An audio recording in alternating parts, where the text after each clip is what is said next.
let's now go straight to Conservative MP for Dudley North, Marco Longhi. Marco, welcome to the show. So, hello, Martin. Always good to see you. And you, Captain. So listen, it was said all along, here he is, Mr. Flip-Flop, and before he's even in power, a screeching handbrake U-turn from Sir Keir Starmer on his net zero flagship policy. As if we haven't seen this before, Martin. I mean, it's outrageous, really. It's embarrassing. I have no other word to describe it. I don't even want to call him Captain Flip-Flop anymore. I think he's just a full fat flop. You know, something that gets blown around by anything almost. You know, they come up with these half-baked ideas that the moment someone starts to scrutinize, they throw away within 48 hours or within a few months. And really, is this the way to give the impression to the rest of the country that this is how they're going to manage an economy and manage the rest of the country? I think not.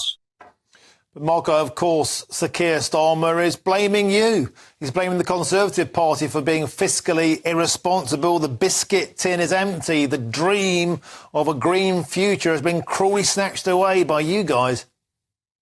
Well, I didn't see him voting against the £420 billion we put in to help businesses and during COVID keep furlough going. And I know I might have different ideas about lockdown and all that kind of thing. I'm one of those that did vote, but now regrets it, and I don't mind admitting it. But I have to say, you know, he didn't vote against any of that. We've got that legacy to deal with, and we're dealing with it. And it's no coincidence that the United Kingdom now, thanks to Brexit, which he absolutely voted against at every opportunity, is now leading the rest of the EU economically. We are performing on virtually every possible economic measure better than them and many other countries. We are doing, you know, we've got the highest employment, the lowest level of unemployment, the highest level of growth, and we are going to be doing increasingly well. Look, Rishi promised he would halve inflation. He's more than halved it. He's going to be reducing debt and he's going to be increasing growth. So things are moving in the right direction, Martin, and some of these big problems take time to sort out. But what time does to Keir Starmer is show him to be a full fat flop. OK, well, Marco, Michael Gove has called Sir Keir Starmer a jellyfish, spineless and invertebrate, strong stuff. But isn't the point is that the Conservative Party seem to agree with a lot of the net zero targets? Boris Johnson brought in some of the toughest and most punitive net zero targets in all of the Western world. And there's still a division within the Conservative Party today arguing about boilers and the scrappage scheme and the cost of heat pumps. Is this not an opportunity, Marco, for the Conservatives to grow a backbone and actually say it'd be more popular if we ditched some of this net zero stuff? I completely agree with that, Martin.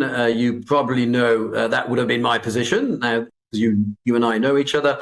And, you know, on the doorstep, when I ask people what are their top three priorities, and I've knocked on thousands of doors, not a single one has ever mentioned net zero to me. They are worried about how they pay their bills. They are worried by the fact that their energy bills are very high. And that's been a difficulty. And the government has tried to help with that. But it's tried to help. But actually, our bills are higher because of this net zero approach. So, look, I'm sure you and I would both want to leave this planet in a better place for our children and our grandchildren. But it needs to be done in a practical way, in a fair way. And I think that, unfortunately, even Boris was taken over by this idealistic dogma, this new wave that happened over net zero and this arbitrary date of 2050. I mean, it's just implausible that, you know, the UK contributes a fraction of a percent of carbon emissions and China about 28%, the US a similar amount, Canada and many others. Whatever we do, if we sunk into the sea today, it would make absolutely no difference to the carbon emissions in this country. Yes, let's do the right thing, but I don't think working class people should be made to pay for it. A lot of people will be watching this, Marco, and saying, hurrah, common sense speaks at last. Now, I'm still in the studio with Chris Hope, our political editor. He'd like to throw a question to you, if he could. Chris, fire away. Well, Marco, you say all that, but you are in government, your party, and it was Theresa May's government that brought in the net zero target by 2050. So isn't all this problem caused by you? Oh, not by me personally, and there will be many MPs who disagreed with that. But as you know, when you are a team, you have to play as a team. Otherwise, you will be going against your coach every 5 minutes sometimes. Now, I don't recall there ever being a vote in Parliament for net zero being delivered by 2050. Do you?